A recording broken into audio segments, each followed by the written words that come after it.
and thus haram upon you. This is the reply given in another Surah Mujadala. Remember we said Quran yufassiru ba'du ba'da. Some of the ayat is the tafsir of other ayat. So if you want to get the tafsir of this ayat, you go to Surah Mujadala. Ayat 1 to 4 does the tafsir of this ayat. What does Allah subhanahu wa ta'ala say? As for those of you who repudiate their wives by zihar, they are nor your mothers. Their mothers are only those who bore them, the ones who gave birth to you. They are your mothers, not your wives. And indeed, they utter an outrage and a lie. There's nothing but an outrage, nothing more than a lie and give. Therefore, when this started happening within the fold of Islam, now how do you stop it? How do you stop something that starts happening within your culture? So you penalize people, right? You don't want people running the red light. You want people to stop at the stop sign. You want people to follow all the, traffic signs and traffic requirements. What do you do if they fail to do so? Punish them. There's a penalty. There's a ticket. And then the severe the cause, or repeated the cause, the severity will increase. First time you get 4 points, second time you get 8 points, third time your license is suspended. Now you're on this probation. When you get this license, you have to be very careful, tread, very carefully, because one more strike and you're gone. So all of these things are to curb what? They're to curb more and more offenses. Similarly, Islam is the same thing. To stop this offense from happening, put a penalty on it. That anyone from this moment on said this to their wives, did zihar to them, not only the wives will not become divorced, but there will be a penalty upon you. You are now punished that you can't go to them until you go ahead and give this kafara. And interestingly, the kafara is similar to the kafara of fasting and breaking a fast. What is the kafara of breaking a fast? Number one, emancipate a slave. Well, of course, that's not possible in our time. But back in the day, there were slaves. So giving up a slave was a big deal. Giving up a slave was not an easy thing. It was a commodity, there was a price that they had paid to get the slave. To get rid of it and to free it. Without it would be a big dent. If you can't do that, the ayat of Quran continues. Punishment those who repudiate their wives with zihar and then retract what they have said. We don't really mean it. Sometimes they will do that too. They will just tease by saying this and then they'll retract. So no. You said it, there's a penalty upon you. We want to stop this nonsense now so you don't ever say it again. What is the penalty? You shall set free a slave before you may touch each other. He cannot afford, shall fast for 2 successive months. شهرين متتابعين. 60 days. People have hard time fasting 1 day. 2 days a week, 60 days of fast. Of course, this will keep person from committing that sin. If he cannot afford that, then he shall feed 60 needy people. Same kafara that you have for breaking a fast. Some commentators have said that zihar and jahiliyyah did not separate men and women from each other, but placed the women in an unknown state. They were basically doing this to hurt them. And it wasn't really a state where they were divorced or married. They were sort of in between, not knowing what their state was. If this is the case, the criminality of this act becomes clear. Because by saying a meaningless word, Anti ka ummi, you are like my mother back to me, and this meaningless word has no value whatsoever. He would completely ban marital relationship with his wife, even though the woman was not divorced. So this is one way of dealing with it. Although some necessities have caused God to legitimize divorce, this has nothing to do with divorce. Zihar is not divorce. But then Allah subhanahu wa ta'ala says there are instances where you may have to resort to divorcing. But if you do so, let it be known, there are religious policies that Allah subhanahu wa ta'ala has instructed that must be followed in order to go ahead and go through with this divorce. Remember we mentioned the other day, marriage is easy. Divorce is difficult. It's not easy to get divorced. It takes some time, even in the legal court over here, in the legal system over here, and as well as Islamically speaking. This Islamic teachings cannot consider divorce or Islamic teaching consider divorce as the most objectionable halal in the sight of Allah subhanahu wa ta'ala.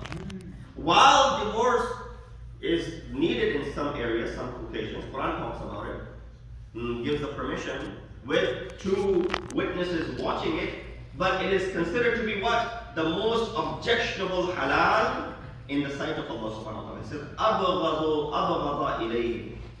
The most bold, with the one that is despicable act in the sight of Allah subhanahu wa ta'ala. And compare the house where divorce has taken place to a ruin. وَمَا مِن شَيْءٍ أَبْغَضَ إِلَى اللَّهِ بَيْتٍ يُخْرَبُ فِي الْإِسْلَامِ. A house which is ruined.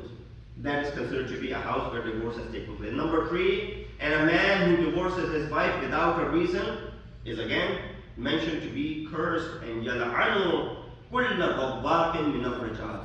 If there's no good reason, just the fact that Allah has given you the permission to divorce, and you just use it for no reason, this person is mal'oon in the sight of Allah subhanahu wa ta'ala. So, with that said, you really want to stay away from this practice of divorce. Ayat number 5 says, أُدْعُوهُمْ لِآبَائِهِمْ وَأَقْسَطُ إِنَّ اللَّهِ.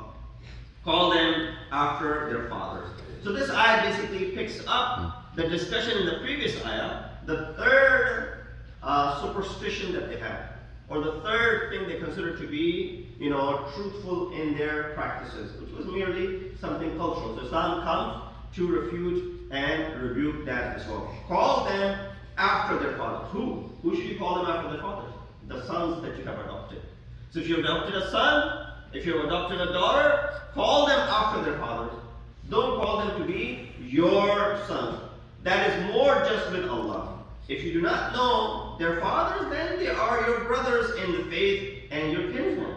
Simple as that. Accepting what your hearts may intend deliberately, there will be no sin upon you for any mistake that you make therein. And Allah is all forgiving and all merciful. To maintain relative relationship of people with their real parents and fathers and mothers, let's treat people whose fathers are not known respectfully, emotionally, and in a brotherly fashion. These are people, so who are the people that we don't know their fathers? Well, back in the day, you had a lot of these war captives. They would become the slaves or the captives in this new society. We don't know who their fathers are. Well, should we treat them? No, you shouldn't mistreat them.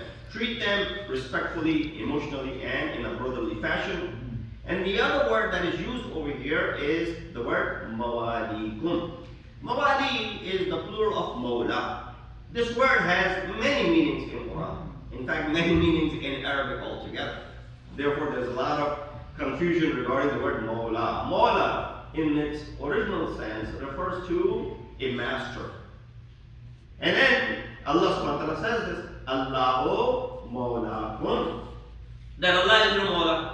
Ayat of Quran says Allah is your mawla. What do you think is the real meaning of this word? When Allah says Allah is your mawla, it will be used in the meaning of being superior, someone who's got upper hand and authority over you. Sometimes it is used, the word mawla is used for freed slaves. So there were slaves who were freed, they were referred to as mawla. For example, you hear this Qambar, Mawla Amir al-Mu'mineen. Qambar was the Mawla of Amir al-Mu'mineen. So what do you mean? Qambar was the freed slave of Amir al-Mu'mineen. You are right. So Qambar was referred to as Mawla Ali. And then the word Mawla sometimes is used as a friend. Ayat of Quran says, Yawma la yughni mawlan an mawla. The day of judgment, when no friend will help another friend. So the word Mawla in Quran refers to master, refers to slave, refers to friend. And also Mawla refers to protector. La innal kafirina la mawla lahum. Indeed, kuffar do not have any protector, none whatsoever. The next ayah says, An-nabiyyu awla bil mu'minina min anfusihim wa azwajuhum ummahatuhum wa ulul arhami ba'duhum awla bi ba'din fi kitabillah. The Prophet has more authority over the believers than they themselves. I have a few more minutes, inshallah, I'll just finish this up. Then we read in Tafsir Majmul Bayan, Prophet established this brotherhood, right? Ukhuwat, Akhdeh Mu'aqad. So he made each muhajir to be brother of another Ansar. One of the reasons why Rasulullah made Ansar and Muhajirin to be brothers, it wasn't just, Kind of like you and I say to each other, this is my brother, although they're not my brother. But you know, brother in faith. We call each other brothers in faith. But then you're so close to this person and say, oh, this is my brother. Who is really not your brother, because you both come from separate fathers. But because of the closeness, you call each other brothers, for example. Treat each other with that concept. But when it comes to inheritance, do you think this so-called brother of yours will inherit from you? Of course not. But that was the difference when Rasulullah instituted this mu'akhad between Muhajirin and Ansar. They would inherit from one another. They would take inheritance after one's death. That's how they were given this inheritance, this title, although they were not real brothers. Now what happened? Allah subhanahu wa ta'ala, this was done in the beginning for obvious reasons. Muhajirin had left their homes, they had left their wealth, they had left their families, their property, they had nothing. So now they come into this new town, Medina, they need this mu'akhad to become brothers, real brothers, so they could be financially supported. But then this ayat came down in the 5th year after. Remember, we talked about Surah Al-Azab was revealed in the 5th year, at the end of the year.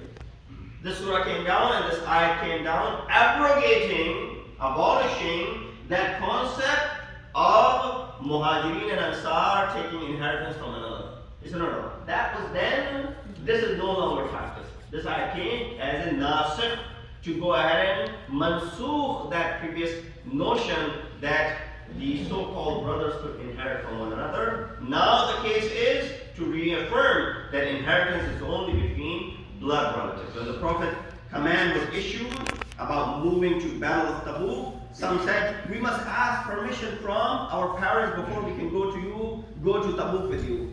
Ayat al-Quran came down. An-Nabiyyu awla bil-mu'minina min anfusihim. Nabi has more authority over you, even more than your parents have this authority over you. And now when you understand the authority of Nabi that is there, look at how Amir al-Mu'mineen was introduced in a Madinah form. Rasulullah, after mentioning this ayah and saying, Alastu awla bikum min anfusikum, am I not superior to you than your own nufus? We'll talk about more of this tomorrow. And we said, Bala, yes you are. At that moment Rasulullah says, Man kuntu mawlahu fahadha aliyun mawla. Whosoever I am the mawla and I have the authority. Remember when you said we're not going to go to Tabuk with you because we have to get permission from our parents? No, your parents' permission does not matter here. Rasulullah is giving you command. He has more authority, even yourselves and your parents and your nufus. Similar authority is now vested into Ahl-e-Bait alayhi when Ali is introduced as the successor. Man kuntu mawla fahadha aliyyun mawla. Salawat Muhammad.